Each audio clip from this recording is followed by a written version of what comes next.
Welcome back to Yapping So You Don't Have to Read. In my last video, we covered World Underneath 1 to 5, and today we're diving into the rest, World Underneath 6 to 10. Now, if you've watched part 1, you already know these entries are the foundation of the Love and Deepspace universe. In this half, things get heavier. World Underneath 6 to 10 are not just side stories. They go straight into MC's origin, Rafayel's and Lemuria's tangled mysteries, and all the good stuff. Just like always, before I start, a quick disclaimer. We all have the same source material, so I'm not here to tell you how to think or how to digest the story. I'm just here to share my perspective. I'm just yapping. So let's begin with World Underneath 6. This is one of the most important World Underneath entry that contains information about our MC. With the Death and Rebirth update, the details here click into place in ways they just didn't before. Of course, there is still plenty of unanswered questions, but that's part of the magic. These entries age with the story. Every time a new update drops, coming back to them makes old fragments line up, and the picture of MC's origin gets sharper. World Underneath 6 also feels unique in its style. It begins like a spy thriller, with a raincoat and a backtracker trading secret documents. Then it pivots, and most of the entry unfolds through Josephine's reports and journals. We're inside her words,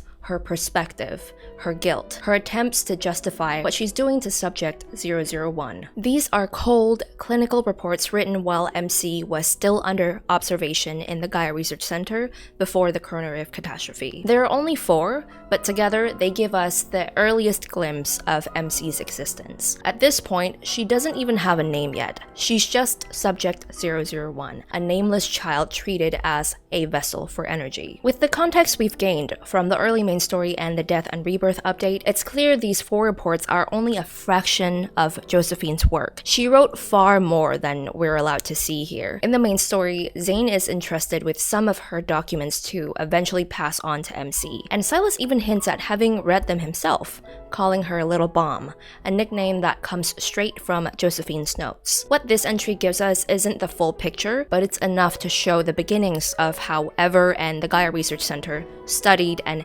experimented on Subject 001. According to Dimitri's account, MC wasn't just born, she was summoned or created in the Gaia Research Center through particle collisions, an attempt to replicate an endless cosmic energy source. Instead of pure energy, what emerged was a child. According to these records, MC was around 7 to 8 years old when she came to this world. What's striking is how early the cosmic language around MC appears. Josephine describes the energy inside her as being like a planet, a phrase that resurfaces much later in Death and Rebirth, when Dimitri uses the same metaphor to describe the vastness of her power. From the very beginning, her existence has been framed in the language of the cosmos. From here, the reports give our first concrete glimpse of MC's existence. The earliest one we see begins on the 42nd day of observation. Each report carries this unsettling mix of clinical curiosity, awe, and unease, as if the researchers knew they were documenting something beyond their comprehension. And honestly, reading these after the Death and Rebirth update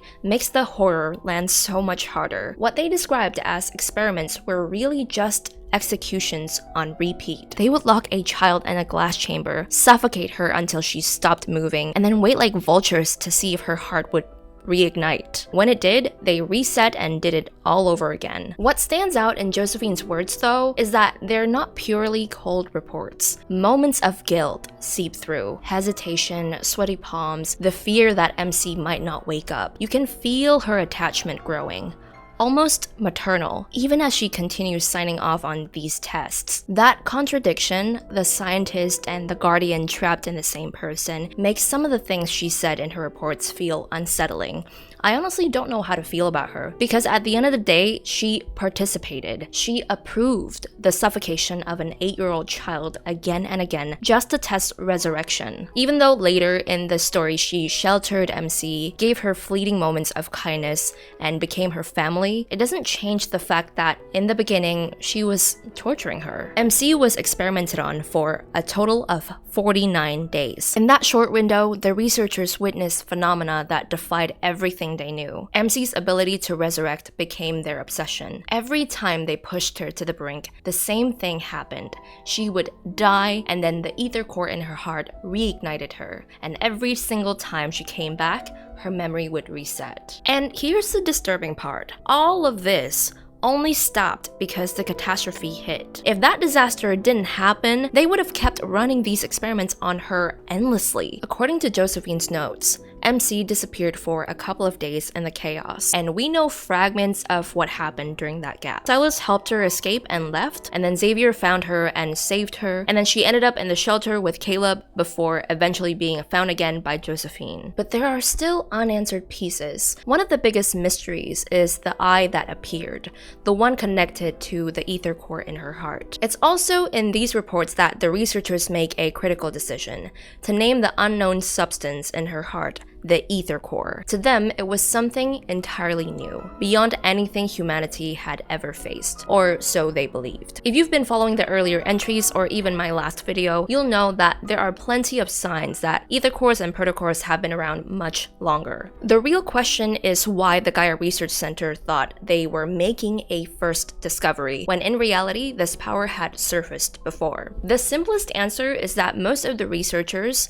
Josephine included, had no idea how much Ever was keeping from them. At the final chapter, the perspective shifts back to the Raincoat and the Backtracker, and it's here we learn that the Raincoats, acting under Ever, were behind the explosion of MC's house in Bloomshore District. Their mission was to silence Josephine, who had been in hiding this whole time, and to retrieve these research papers. The ending also drops a set of mysteries still unresolved. One of the most striking is the revelation that the Backtrackers need some kind of drug to survive on Earth. We've seen some of them use it before, but the story hasn't revealed what it actually is or why it's necessary. What's even more suspicious is that Ever seems to be the one supplying these drugs, and in doing so, they're planning to keep the Backtrackers, Xavier included, under their thumb. And then here's the chilling part.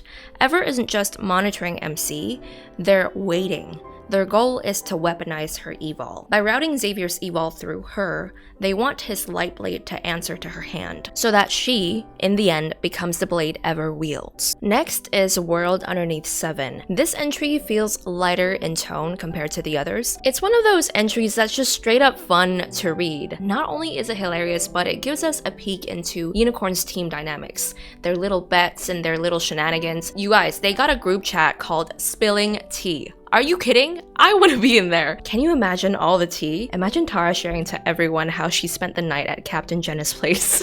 This entry shows us the unicorns mess with each other like actual colleagues, and at the same time, it drops some pretty key lore crumbs about Xavier's collar. But the main character of this story is Nero. Nero is someone who was introduced to us early in the main story, and if you had to sum him up in a few words, Nero loves wanderers, and he thinks that wanderers are the coolest thing ever. Cool enough that he once sent 42 fucking emails to Twinkle Toys begging them to make wanderer plushies.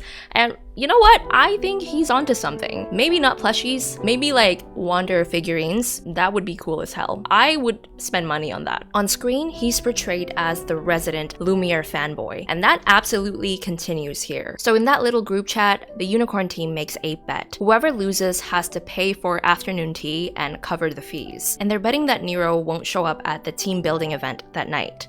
Everyone is convinced the introverted wanderer nerd won't show, but Tara, armed with both her persuasion skills and Andrew's help, is determined to drag him out. They were gonna bribe him with fresh wanderer data and the chance to meet a rare wanderer up close. It should have worked, except Nero finds something more important than seeing a rare wanderer. That something is worshipping his idol, Lumiere. Lincoln is running a poll for the top 10 hunters, and Nero rushes home to guard the digital battlefield. As the chief of Lumiere's fan site, he takes on his alter ego, Quantum Socialite. Now, Xavier, or Lumiere, as the first person to ever slay a wanderer during the Coronerif catastrophe is legendary. To the public, he's a symbol, a celebrity, someone they would defend and rally behind. And while Xavier himself couldn't care less, Nero has taken upon himself to be his personal internet warrior. Quantum socialite versus internet trolls. That's literally the core of this world underneath. Nero is the ultimate keyboard warrior, going to battle every night like it's his sacred duty. And you know what? He lives for it. 7:30 p.m. to fucking 4 a.m. He was going at it, replying to trolls. His joy in life is serving digital justice to Lumiere haters. It's ridiculous, but also endearing. I can almost picture his room filled with Lumiere merch and a giant Lumiere body pillow. But what makes it more than just comedy is how these troll posts tie back to real lore. As Nero debunks each sin, the arguments all circle back to Xavier. The subway incident, the Azure Square attack, the destroyed protocols, but he brushes it off as coincidence. He's this close to finding out the real truth, that his idol is literally his colleague. The day he figures that out, he's gonna lose it. He's gonna piss his pants probably. And finally, the big lore detail buried in this world underneath. Xavier's collar. Somehow, someone online managed to figure out what the thing on his neck actually is. A suppressor that acts like a protofield anomaly. I honestly don't know how they pieced that together. But yeah, that suppressor was first mentioned back in Xavier's third anecdote during his younger days in Philos, which was, what, hundreds? Thousands of years ago. Even now, it still hasn't been fully explained. It's only ever been mentioned super briefly in a couple of cards, so for now, it's one of those lingering mysteries. Alright, let's move on to World Underneath 8. In this entry, we're following the perspective of Michael, a university student from Lincoln who's interning at the Gaia Research Center. That detail alone already tells us where this world underneath sits in the timeline. Since the Gaia Research Center was destroyed during the catastrophe, the fact that it's still standing here means that this takes place before the 2034 catastrophe. Michael's a biology major, right on the edge of graduation, which basically means he's drowning in thesis work, job applications, and long days in sterile labs. His whole world is white walls and microscopes. The only real break he gives himself is the elective he signed up for, art appreciation and criticism. And apparently, this course is one of the most popular electives on campus, which honestly makes sense. The setup is brilliant. Non-art students get to step into an artistic environment, while art students get to practice receiving critiques from people outside of their usual bubble. So you've got science and engineering kids thrown into a world where nothing's objective, everything's up for interpretation, and art students getting to see how their work lands with regular people. But the real center of attention in this course isn't the course itself, it's the professor. And that professor is none other than Rafayel. Right, so before we even move on, let's address the elephant in the room. Rafayel was already an adult, teaching as a full-blown university professor before the Coronerif catastrophe. That fact alone basically stamps and seals the ambiguity of his age. How long has he really been alive? We have no idea. The official info in-game says he's 24, but I highly doubt that's his real age. Honestly, I question all of the love interest ages except for Zayne, because he's the only one who has parents who gave birth to him in this timeline. The rest of the boys, the ages listed in-game, I don't trust it. From Rafayel's anecdote, we know he once lived in Verona and performed as an opera singer under the name Mo, before moving to Lincoln and becoming a professor in Lincoln University. And who knows how many times he's played that professor role. We've seen him as a professor in this entry and his second anecdote. This is where he was watching MC while she attended Lincoln University. Rafayel is an enigma. There's still so much we don't know about him. His life in the main timeline is still full of mystery, even down to his very first meeting with MC. If we line this entry up with the flashback we've seen twice, once in the main story and then again in Prologue to Tomorrow, that flashback shows MC meeting him as a child, and she admits her memories from that time are fuzzy. Still, Rafayel sounds way younger in that flashback. Remember, We'll see each other again at this spot next year. I'll chase you to the ends of the earth. Meanwhile, in this entry, back when the Gaia Research Center was still standing, and that means MC is still a child, he's already a full-grown adult professor. So, yeah, the math isn't mathing. Anyway, I will not spiral too far into this rabbit hole because his and Xavier's main story update is coming soon, maybe in a couple of months. Hopefully, that's when we'll finally get answers about that forgotten promise thread that's been dangling over his story. Alright, let's swing back to this entry. Through Michael's perspective, we get a clear picture of what kind of professor Rafayel really was. For Michael, who spent most of his time buried in sterile labs and research, this class was just supposed to be a breather, like a small break for him. At first, he didn't even feel confident enough to speak up. In his mind, artists were these distant, enigmatic people, while scientists like him valued clarity and precision. He thought their worlds could never really meet. But that assumption didn't last long. The same day Michael started warming up to this elective was also the day he got chewed out in the lab. He got scolded for challenging an experiment he thought was too reckless. That experience stuck with him and it just ruined his whole mood for the day, until he stepped into Rafayel's classroom. The contrast couldn't have been sharper. In the lab, speaking his mind got him punished. In Rafayel's lecture, it was encouraged, even celebrated. That class thrived on sharp debate, with Rafayel tossing witty remarks back at his students, and filled the room with a kind of energy Michael had never felt anywhere in his academic life. And that's what hooked him. The laughter, the openness. This elective stopped being just a side escape for Michael because here he could see, interpret, and even doubt without fear of being silenced. But all of that, Michael's perspective, Rafayel's teaching style, is just set up. The real drop comes in the last 2 chapters. The semester ends with a field trip that doubles as their final class. At first, it's breezy. Open discussions, reflections, students sharing their reworked projects. And Michael has grown as well. As a scientist, he's learned to see art differently, and he even brought his own art. But he saves his work until the end. And when he finally unveils it, it's not a painting or a sketch, but a piece of microscopic imaging. Cells from his research at the Gaia Research Center, cells known as LCMECS. To Michael, these immortalized cells were both research and solace, their vibrant patterns reminding him of Rafayel's paintings. But Rafayel isn't listening to Michael's explanation and admiration. His gaze is locked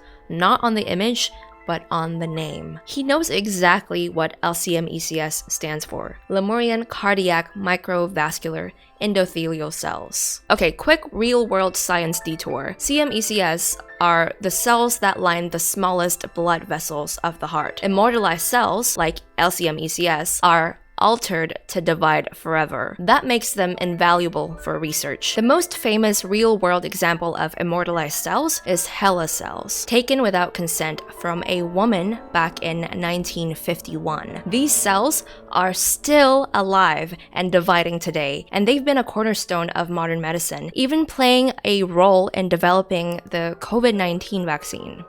That's wild, right? Something born out of a very unethical act ended up helping the entire world survive a pandemic.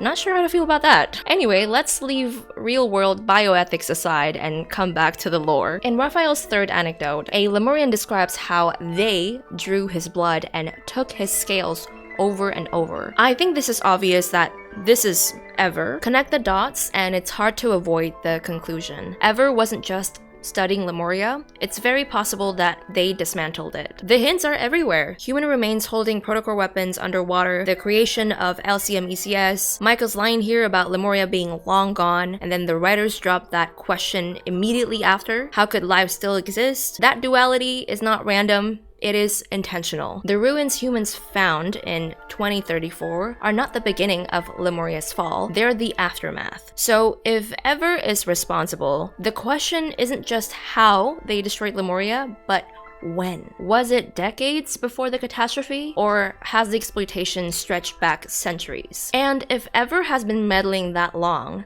what else have they been shaping? Were they the ones behind Flux Nexus? Ugh. The next main story update cannot come fast enough. Until we get answers, we're left with this massive gap. Not just how Lemuria fell, but how long Ever has had its hand on the wheel. Alright guys, we're down to our last 2, and next is World Underneath 9. This entry focuses on the Akso Hospital team, mainly through the perspective of the cutie patootie Dr. Grayson. Visually, he's already adorable, and now we finally get to see his personality shine. So if you're a Zayne girly, you've probably seen the card or some of his text messages where he mentions a co-worker asking him for dating advice. That co-worker is Grayson. The first chapter opens with Akso Hospital caring for a hunter, and here's where Grayson's puppy-like personality really comes through. With so few chances to talk to hunters, he uses the opportunity to ask about their hobbies and what they do on their days off. On the surface, it sounds like small talk, but we know the truth. Grayson's got a crush on a hunter girl, and he's low-key mining for tips on how to connect with her. Yvonne instantly catches on and teases him, which makes the whole exchange even cuter. The writers set him up perfectly. Earnest, slightly awkward, but so sweet. And the best part about this entry, we get confirmation that Grayson and his hunter girl are together. Now, I don't know if he ended up using Zayne's advice about using dry humor, but either way, good for him. And writers, please don't do him like Jeremiah. Let Grayson be happy. I love Grayson because he's so secure in his masculinity. Like, he's secure enough to admit that his girl is stronger than him and lets her help him. He genuinely cares about his patients and he sees them as people. And that's the heart of Akso Hospital. Everyone we've seen from Akso, Zayne, Grayson, Yvonne shares that mindset, that ethos. It's no wonder they're so close-knit. They're united by the same unspoken pact that people come first. I really like how the writers showed us just how close everyone in Akso is with each other, especially Grayson's bond with Zayne and how much he looks up to him. To him, Zayne isn't just a colleague, he's a role model, a moral compass. Whenever Grayson feels uncertain, he looks up to Zayne, who's calm, sharp,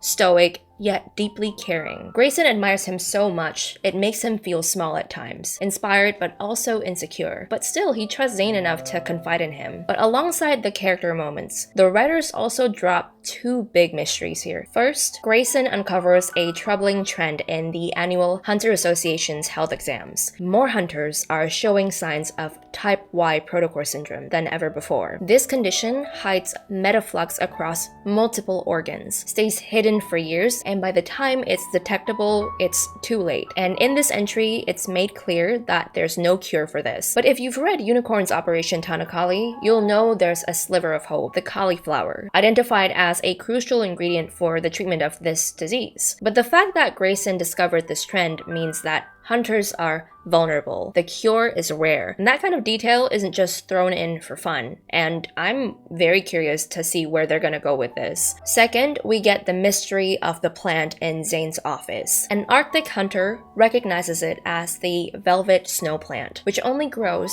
in the northern cliffs of Mount Eternal, the place with the purest snow. But he also hints something's wrong there. The wildlife is nearly extinct. Something unnatural is happening to the ecosystem. By the last chapter, when the velvet snow plant is shown wilting and dying, it feels like a mirror of what the Arctic hunter described, the plant becoming a microcosm. Like the plant is becoming a small-scale reflection of the larger collapse happening in the Arctic. But here's a line that really caught my attention. Nestled in the soil of the pot is black ice. And we know black ice is tied to Dawnbreaker. So the question is, why the hell is Dawnbreaker's ice showing in a pot of a plant from the Arctic? So we've already seen a cutscene of Zayne interacting with ice in the Arctic, but we don't know yet what it means. Like, what the hell is he doing here? Is he sealing something? Hi, it's Editing Angel. I'm just noticing this now, and I wanted to point out that this thing, whatever this is that's inside this ice, looks exactly the same as the symbol that is on the floor in Protofields.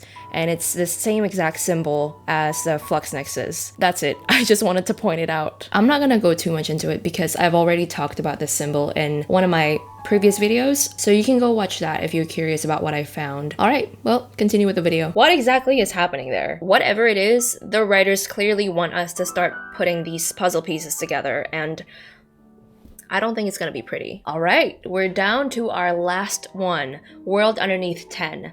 This one is gonna be the longest one, because this one is my favorite, and I've got so much to say about this one. For the Sylus girlies out there, this one is about our sons, Luke and Kieran. We finally get a sneak peek into a little bit of their past, how they escaped the clutches of Ever's experiments, and how they eventually cross paths with Sylus to end up working under him. Timeline-wise, this entry takes place in 2046, so about 2 years ago in-game. The first character that shows up in this entry isn't the twins though, it's Linton, a driver who's been hauling cargo under the supervision of Ever's researchers for years. Linton never asks what's in the back. He never questions what he's carrying. That's how he's been able to survive for this long, by minding his own business. Or at least, that's what he thought. Because one night, he doesn't mind his own business. He spots 2 people trying to escape and decides to snitch to the guards. Unfortunately for Linton, he picked the wrong pair to rat out, because those 2 happen to be Luke and Kieran. What should have been another shady but routine delivery job turns into the worst mistake of his life, ending with him running for his life and a knife at his throat. I absolutely loved the way the writers set up Luke and Kieran's introduction. It isn't written like a straightforward chase or fight. It plays out like a terrifying, playful nightmare. The twins move with this unnerving mix of deadly precision and childish glee. It's hide and seek but with knives. That playful cruelty makes the tension so much sharper, because you realize right away they're not just hunting Linton, they're enjoying it. And their strength has always been in their sameness, not just their identical features, but the way the side effect of Ever's experiments literally bound them together. They share pain, sight, even hearing, which makes them more coordinated than a single fighter. What was once a curse became their greatest survival weapon. They've turned it into a way to confuse, trick, and overwhelm anyone unlucky enough to face them. Even their names reflect this duality. Luke, xueming, meaning brightness, clarity. Kieran, xueying, meaning shadow. Light and shadow. One is the visible, conspicuous figure, the other is the hidden counterpart. The story frames them exactly like this. Luke in the open, taunting, while Kieran slips into concealment, waiting to strike. Their English names carry the same resonance too. Luke from the Latin lux, meaning light, and Kieran from the Gaelic or Greek roots, meaning dark or black. But since this is a Chinese game, the writers leaned harder into the Chinese meaning, because this isn't just clever naming, it ties directly into Chinese cultural philosophy. In Chinese Taoist philosophy, light and darkness are 2 complementary forces, known as yin and yang. Together, they represent balance and harmony in the universe.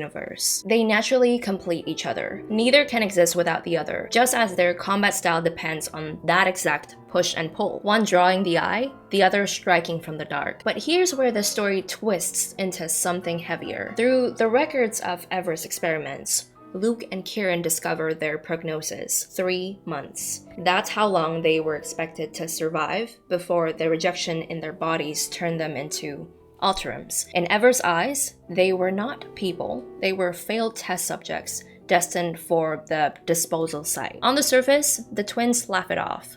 They make little jokes, act like it's nothing. But underneath, you can feel what's really going on. 2 people staring down their own death sentence. After years of having no control, not even over their own senses, since pain, sight, and sound were forcibly bound together, deciding how to face the end was the only power they could still claim. And that's why their nonchalance towards death feels less like carelessness and more like defiance. If they were going to die, then at least they would die on their own terms. So they make a pact. No slow fade, no waiting to rot away in some ever disposal site. They'll go out with a bang. And for them, that bang is something bold, impossible, and theatrical, killing the leader of Anakinus himself. And so their hunt for Sylus began. The twins scoured the N109 zone for scraps of information, and it didn't take long before the place revealed itself as what it truly was, a beast lurking in the dark. People came and went, but not everyone returned. In the N109 zone,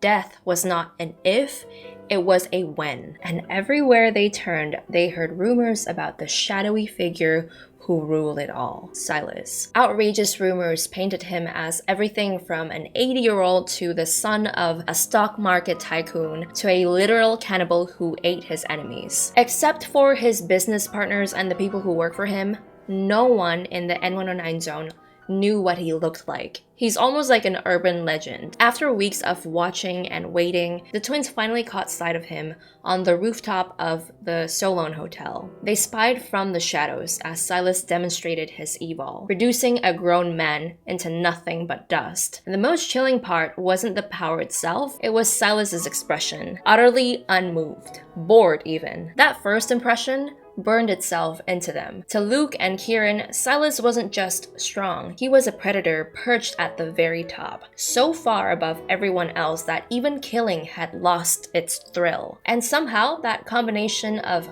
boredom and dominance didn't repel them, it drew them in.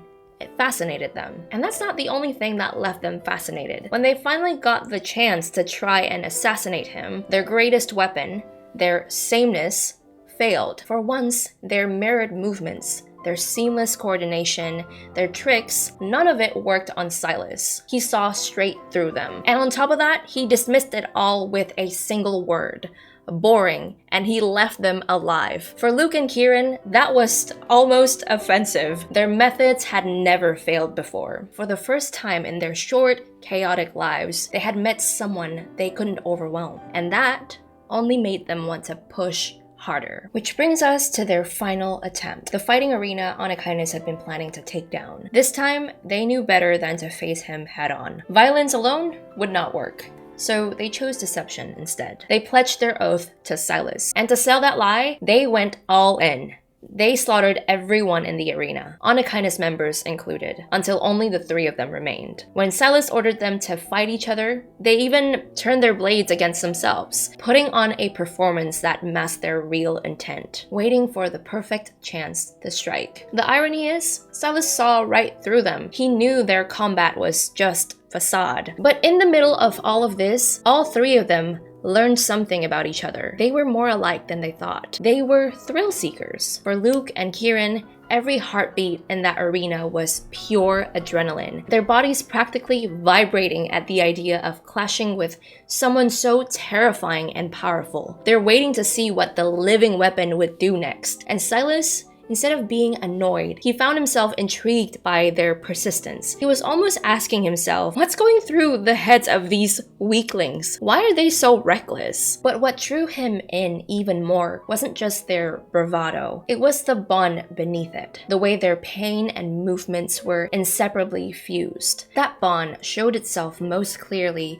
when the cracks of their transformation began to appear, and Sylus realized he wasn't just fighting 2 reckless kids. He was staring at a shared fate written into their very bodies. One thing the twins feared more than anything was transforming into Ultrams. And when that moment finally hit, when the crystals started breaking through, you can see just how much they fucking hated it. At first, the instinct was just to give up, just to kill himself before becoming the very thing they despised. But then the reality of their bond hit. They don't know if one of them gave in, if the other would be dragged down too, because their pain isn't separate, it's fused. That's why, instead of surrendering, the one who's transforming does the opposite. He chooses to endure the pain, to claw his way through it, to fight the transformation head on in the most brutal way possible. He decides to gouge the crystal out with a knife, because choosing death would have meant abandoning his brother, and that was never an option. It shows you that beneath all the jokes, all the bravado, there's a deep, stubborn instinct to survive together. And of course, Sylus is watching this like he's front row at a show. He is entertained. He's fucking slow clapping in the background. But he wasn't just entertained because of the spectacle, he was testing them. The slow clap, the taunts, all of that was less about mocking and more about probing their resolve. He wanted to see what these young beasts would choose when pressed. And at first, the twins answered with that same reckless defiance. I'll die with him. I don't care. On the surface, it sounded dismissive, like they were as fearless as they claimed. But Sylus did not buy it. And that's why he pushed further. He wanted them to admit their true desire, to survive, by actually using his evil to make them feel the reality of death, or what death would feel like. He stripped away the act. He forced them past the jokes and the posturing, right to the core truth, that deep down, they wanted to live. That was the real answer Sylus had been waiting for. And once he heard it, not in words, but in the raw panic of their pleading, he released them. Shattering the crystals with his evil was not just an act of mercy, it was his way of giving them a new standard to live by. When he said, in the N109 zone, dying is easy.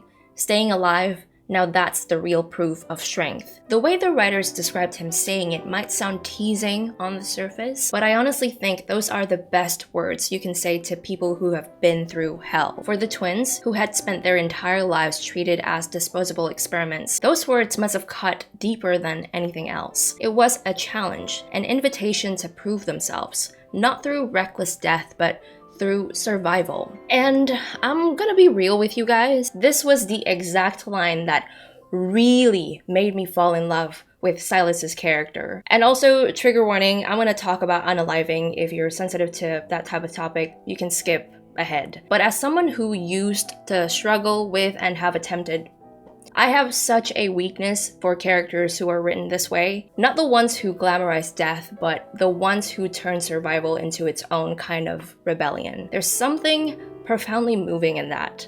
Survival.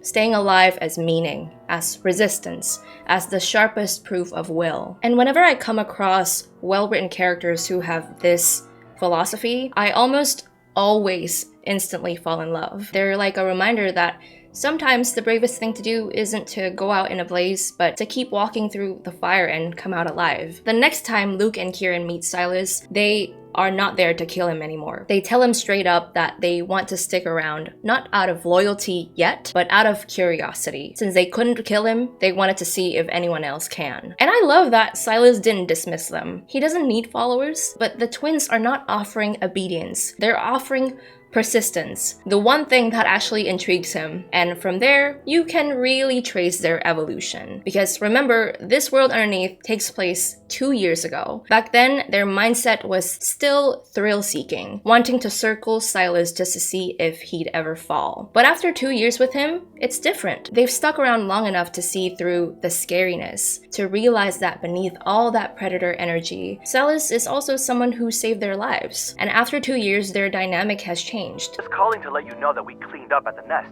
No one will be causing trouble for you anymore. Boss told us to do it. While he looks mean, he's actually... See you later. What started as rivalry, curiosity, this need to take him down or to see him die, turned into something else entirely. Because now, instead of plotting ambushes to kill him, their ambushes are just surprise birthday plans for their boss. A match made in hell if I've ever seen one. The three thrill-seeking bastards were meant to find each other. So in the end, the twins' story isn't just about two reckless kids looking for a blaze of glory. It's about how survival, curiosity, and thrill all pulled them straight into Sylus's orbit until loyalty wasn't something they offered. It was something that just happened. I have to point out one crazy detail that still blows my mind. Sylus's evil. He literally stopped their transformation. He stopped them from transforming into Ultrams. His evil and his ether core has always been this huge enigma. Every time we think we understand it, the story throws another curveball. And I think it's gonna be a while until we get an explanation about his powers, but hey, it's okay. I can wait. I know the writers will not disappoint me. And yeah, that's it for this video. I've officially covered all the World Underneath entries for now. I hope this helped if you wanted to dive deeper into the world building of Love and Deepspace, and if this didn't help, I still hope you found this video entertaining. Honestly, I just want more and more people to get into the lore because the writing in this game is incredible. The world underneath entries are so special, and I hope we'll get more soon because I love them so much. Alright, please leave a like if you want and consider subscribing if you enjoy my content, and thank you so much for watching. I'll see you next time. Bye bye. Luke from the Latin lux, Or as looks. lux, lux.